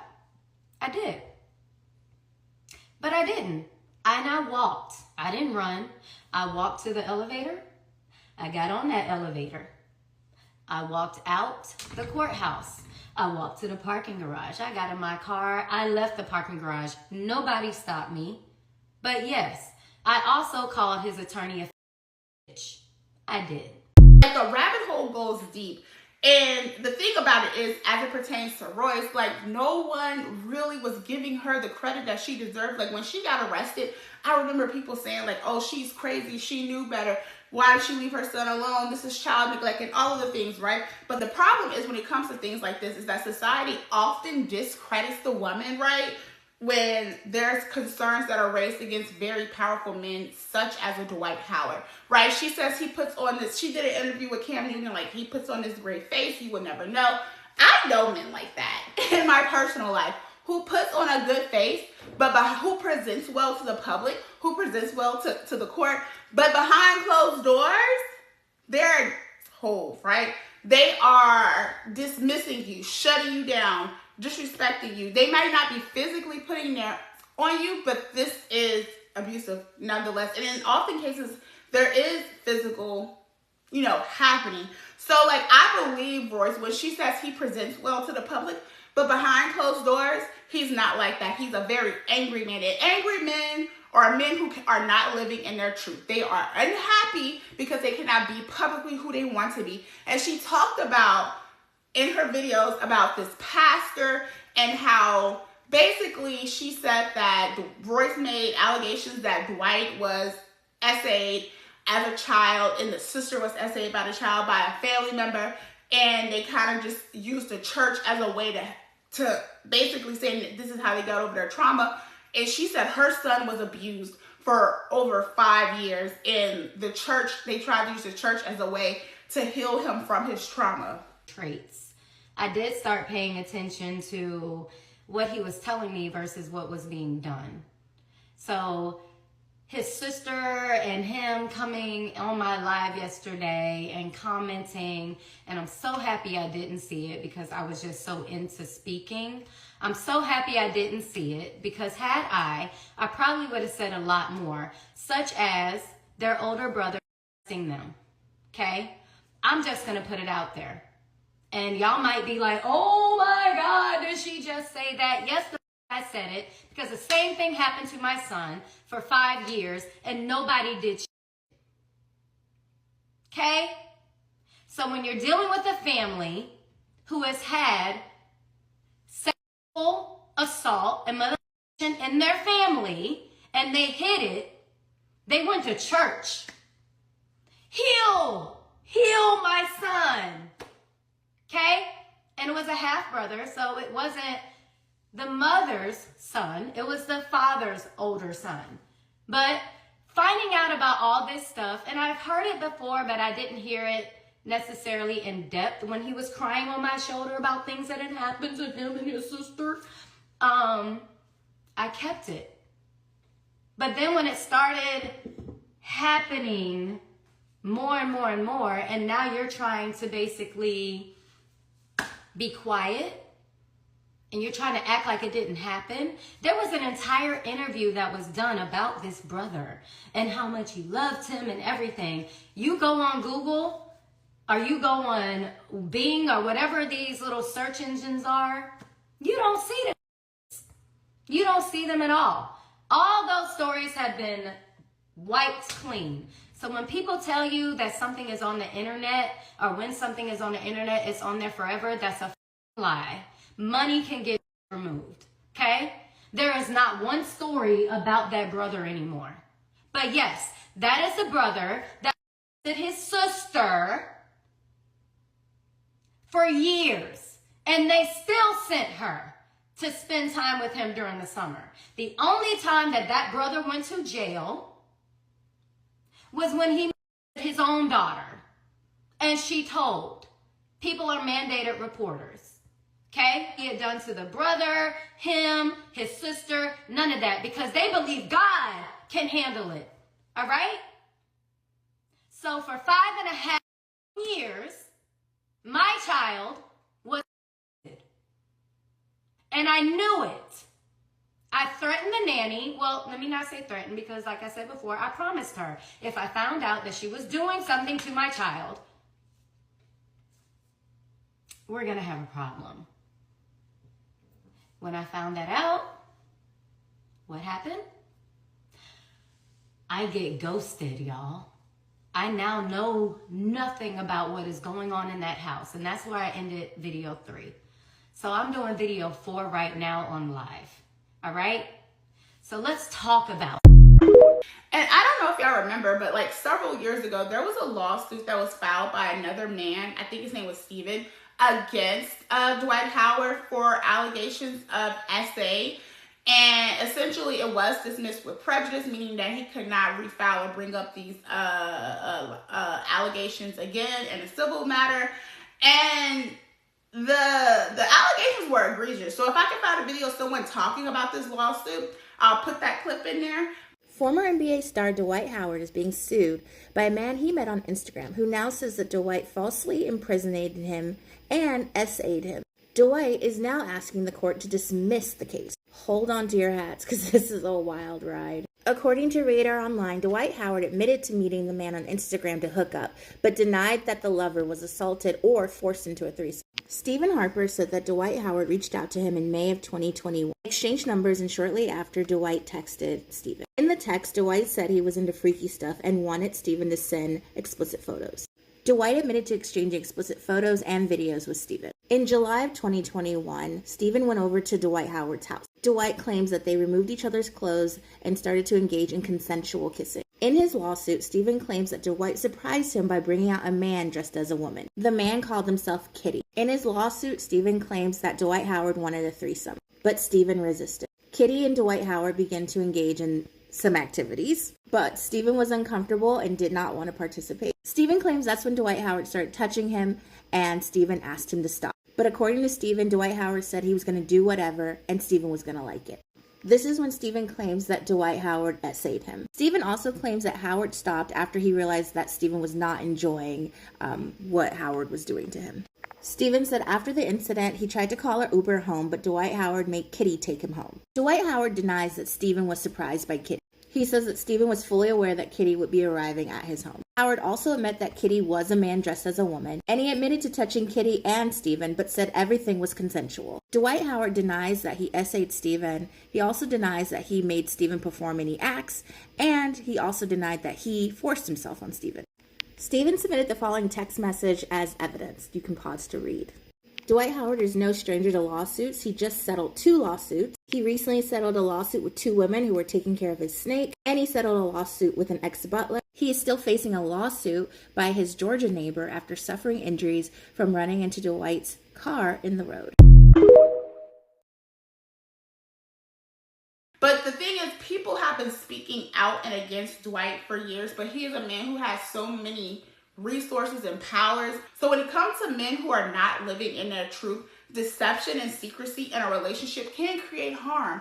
And so this is a man who, is a basketball star, and people can be intimidated by him. But I feel like Royce has always stood her ground because she has a child to protect, and she had to speak up and step out on behalf of her son. The thing is, like, piggybacking on like Amy Luciani's situation, to some women, having a piece of a man is better than having no man. And like when I was doing my research about her, just a quick little who is this lady, right? She was on Love and Hip Hop. And so I feel like Amy, the person she was with, it seemed like he wasn't the same caliber of a person she was, or they weren't equally yoked financially or as in a way. And so she probably saw her getting with Dwight Howard as a step up. He's a basketball player. He has money. He has resources. He has all the things what I'm assuming her previous partner did not have, right? And she was okay with accepting the fact that he might be bisexual. Like, some women are okay with dating men who are bisexual. I mean, I'm not saying I know for sure Dwight is bisexual, but those have just been the allegations for years, is that he is interested in men, right?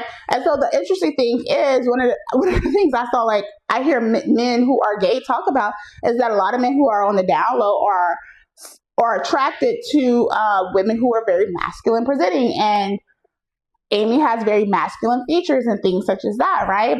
And I think she knew what she was getting into. I think she knew all of this. I think that might have been part of the reason why she filed for a divorce, right? Maybe it was too much. And now with outside of the allegations of him liking men, and now there's drugs. And girl, she put the bag of the powder on the internet. Like, girl, that was a big bag. Like, girl, I'm not even gonna say what the internet assume. I'm just gonna put the clips in what people are possibly thinking in regards to like that big old bag of powder that she pulled out. But it's like, why are you crying now? The thing is, why are you crying now on the internet? Because you knew this. You're just upset that y'all got caught. You're upset that he got caught. And people have spoken out about him for years. Like, that's the whole thing. Like, you were okay with staying in this relationship as long as it benefited you. And now that has hit the fan and the police and DCFS is involved, and he lied or has coached, from what you're saying, coached like the son to lie.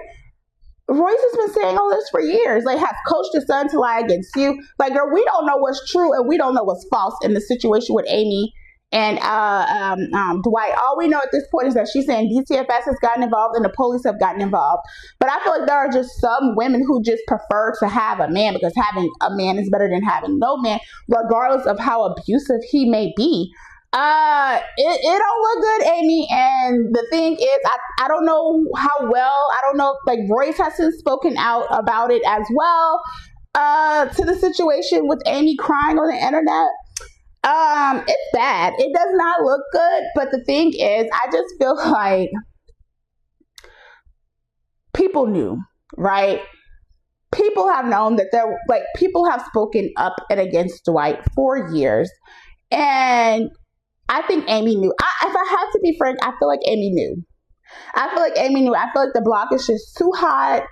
I don't know how long they known each other or they were dating before they got married, but I do feel like, as I think about this throughout this video, Amy is willing to stay in this relationship because of who this person is. It's Dwight Howard. He has fame. He has money. He has clout. He has resources. He has everything financially that the other partner you are with may not or likely does not have. And so you thought that was a step up, right? But the thing is, some women, and I'm assuming Amy, right, because Royce has spoken up about this, some women think they're going to be the exception. He's not going to treat me like this. This is not going to happen to me. But look, boom, it happened to you. And I mean, it is a song as old as time. So women like Royce can be deemed as bitter or as lying and as jealous, and which is why they can be dismissed or discredited by the new woman. And so, but it gets to a point where it's just like the allegations are just really undeniable that this person, this human being, has issues that you can't fix. You can't change him because this is who he has been for years, because he has so many yes men and probably so many people on his payroll that it's just like, you're not going to be able to change anything, because who are you to try to come up here and change what's been working for the last 20 something years? And the thing about all of this is, right, like some of the takeaways I want y'all to get from this video is to recognize the patterns in people. When there are people who have been speaking up for years, and maybe it is different from every situation, right? These are people who are famous that we hear about on the internet and we see things. So for those or even in your small town, right? If you have heard patterns, bad behavior of someone from multiple people and people that you may deem as credible, kind of take that into consideration. And if you still do decide to pursue a relationship with these people, exercise with discernment when it comes to being involved with these people, and understand that the lifestyle is not worth the chaos. Right? The lifestyle is not worth the chaos when you're getting involved with these people who have an abundance of money, an abundance of resources, an abundance of connection, right? A lot of wealth. And if they are a person who is not right with God or right with themselves or living authentically in their truth, it can be dangerous for all parties, whether you are a straight woman dating a man or a gay man in a relationship with a man who is not living in his truth or is on the down low, right? And this video, I know people are, gossiping and talking about it, but I don't want this video to be a gossip-y video or a tea spilling video, because that's not what this is, right? This is really just understanding pattern behavior with people, listening to people, understanding how to exercise with discernment, because the thing about it is when people are not living in their truth, especially men who are unhappy, and then you couple that with sexuality and having access to drugs and stuff like that, and fame and money and connections, that can be crazy. Look at P. Diddy. Look at the fall of P. Diddy, right? A very powerful man with a lot of connections, resources, and money, who had a good bit of people around him, a good bit of yes men, right? And all of that collapsed, all of that crumbled. And so just be careful when you're out here, especially those who are in the industry or wanting to break into the industry or date men in the industry, whether it's sports, Hollywood, whatever the case may be, right? All these people are just coming out as weirdos to me at the end of the day. As we see things unfold about these people, they're all big freaks and weirdos. But I mean, I don't know, y'all. Let me know what y'all think about this whole situation with Amy crying on the internet about the child being taken away by CPS, and now they're involved. And if DCFS has custody, they have an open child care case, a juvenile matter that's going to be ongoing for a while. And I guess the other piece to that is I'm wondering, I guess because the stepdaughter is not her child, because sometimes if DCFS gets involved, say if one parent has a drug problem and the other parent does not and is clean, oftentimes they will leave the child in the house with resources in place, with DCFS coming in to regularly check on the child, and sometimes having the other parent to do drug exams. But I mean, like Cocalina is a little bit more serious. So I mean, I don't know. Every state is different in regards of how they handle their child care case. But I don't think this is her biological daughter. I think this might be her stepdaughter. So this child might be in the care of their mother if the mother is able, the biological mother is able to properly care for this child. But they still have an ongoing stink matter investigation, which I don't think should be anything that is publicly posted on the internet, because juvenile matters are closed to the public. But I guess this is a woman who is desperate and crying and, you know, is at her wit's ends when it comes to Dwight. But I mean, Royce tried to tell you. I believe Royce the whole time. So, anyways, you guys, my name is Brittany Janae. Make sure you like, comment, and subscribe, and hype this video up.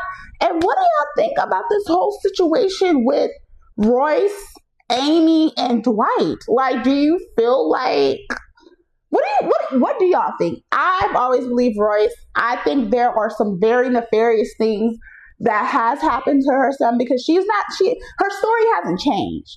Royce's story has not changed. It has been the same. It has been consistent. I do think Dwight has some issues. And, you know, a lot of times people like to use the Bible to shield criticism and issues, and just a lot. It's a lot. But nevertheless, I will see y'all in the next video. Bye.